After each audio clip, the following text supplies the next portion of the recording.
dekomposisi. Kemudian anak ibu semua bisa memecah masalah yang dari sulit ke lebih mudah. Anak ibu, bagaimana sih caranya naik seekor gajah? Ya, siapa yang tahu? Gimana caranya naik seekor gajah? Atau anak ibu pernah nggak ke kebun binatang? Pernah. Bagaimana caranya kalian bisa ke kebun binatang? Gimana caranya bisa masuk ke dalam kebun binatang itu? Ayo, siapa yang bisa? Beli tiket. Beli tiket, bagus. Ngapain lagi kita? Biar bisa ke kebun binatang. Beli tiket, Bu, bagus. Apa lagi? Setelah beli tiket, tiketnya diapain? Diberikan kepada kasir. Diberikan kepada penjaga pintunya, kasir di depan. Ya, benar. Apa lagi? Setelah itu kita bisa masuk. Jadi bantu ibu untuk membacakan di depan teks yang ada di depan. Coba Aisyah. Silakan. Ya, di sini aja. Bacakan dulu aja. Boleh dulu. Berjualan di kebun binatang. Di sebuah pagi yang cerah, dua anak perempuan Bernama. bernama Lila dan Sinta. Mungkin kita lakukan terlebih dahulu. Sama kalau mau masuk ke kebun binatang, kalau mau naik gajah juga kita beli tiket dulu, ya kan? Kemudian kita mengantri tuh di sana tuh di tangga yang naik, kita mengantri.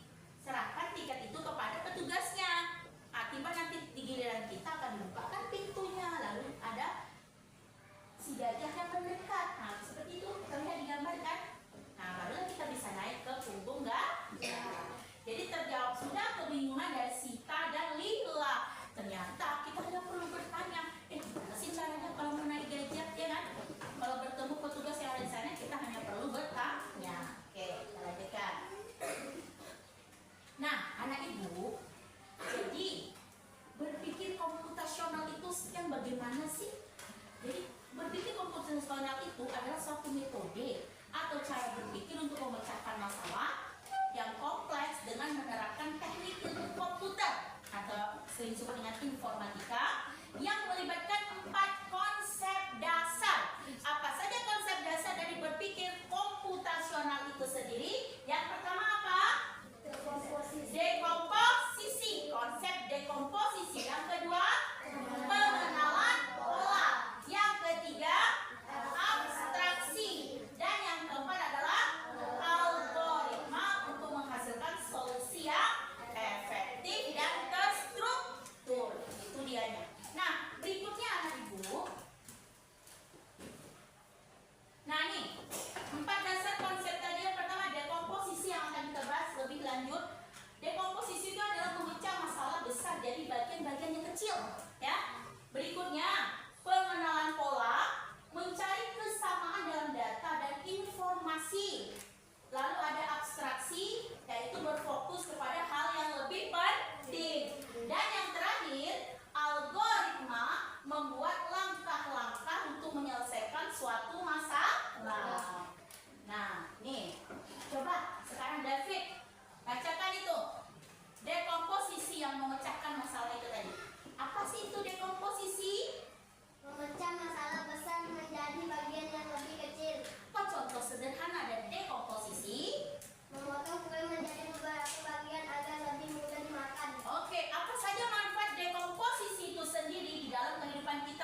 supaya terlihat rapi tadi. Lalu menyusun buku dan mainan, kita PR-nya diapain? Dilihatin aja gitu di prototip, selesai gitu. Dijawab. Diapain lagi? Dicatat-catat, mencari catatan. Yuk kita lihat. Nah, apa yang harus dilakukan yang pertama? Coba Ian baca. Apa yang harus dilakukan? Baca soalnya dulu dengan teliti dan hati-hati. Gimana? Mau dikerjain soalnya juga dibaca. Lanjut.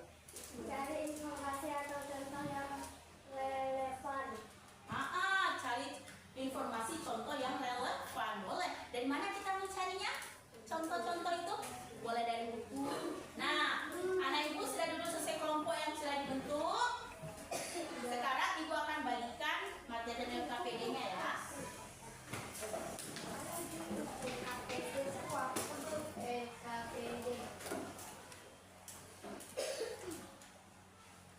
Anak ibu kan sudah duduk di dalam kelompok masing-masing. Tuliskan nama kelompoknya. Boleh. Boleh pakai nama buah, boleh pakai nama tumbuhan, ataupun apapun yang kalian sukai. Atau boleh pakai nama game. Boleh pakai nama game aja. Roblox di sana, di sini Free Fire, di sini apa? Ini apa? Game apa? Roblox sudah sebelah sana. Di sini apa? Mobile Legend. Boleh. Sudah tuliskan nama? Tuliskan dulu nama kelompoknya. Kamu semangat. Dang dang dang. Ding ding ding. Dung dung dung. Dang dang dang. Ding ding ding. Dung dung dung.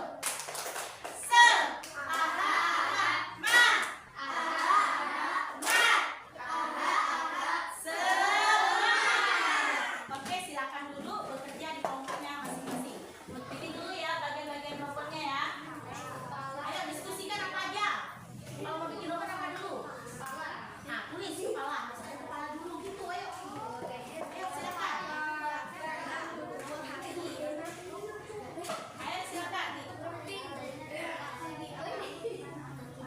Ayo harus ada kepala dulu. Tulis. Tulis berarti nomor 1 kepala, apa lagi setelah kepala? Robot harus ada apanya? Benar nggak ada ya? Tuliskan. Yuk.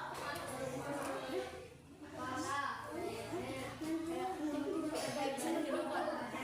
Harus apa ada dulu? Kepala dulu. Sudah kepala? Ada badan. Tulis.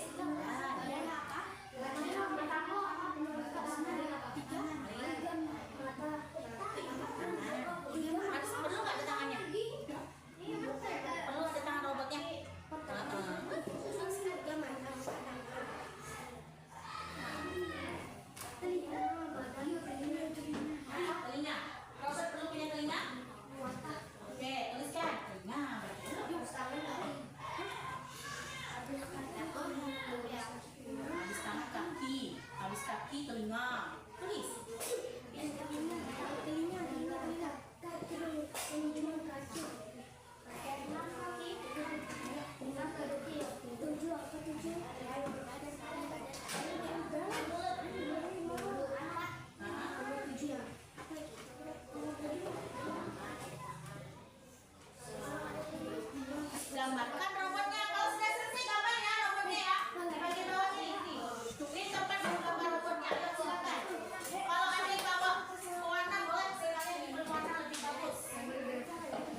dalam coding.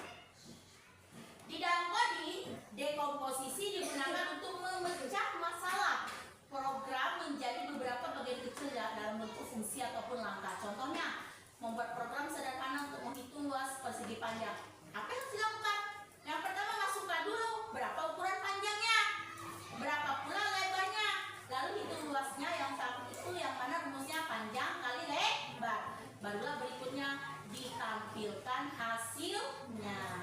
Oke anak ibu, bagaimana perasaan kalian selama pembelajaran tadi? Gimana perasaannya? Senang, sedih, capek, atau gimana? Senang. Apa manfaat yang kamu dapatkan dari pembelajaran hari ini? Ayo, apa manfaatnya? Anak ibu semua jadi apa? Jadi tahu bagaimana cara memecahkan sebuah masalah yang besar. Apa solusinya tadi? Dengan cara dekomposisi, memecah menjadi masalah yang kecil-kecil. Ya, bagus sekali. Nah, berikutnya anak ibu, nih perhatikan.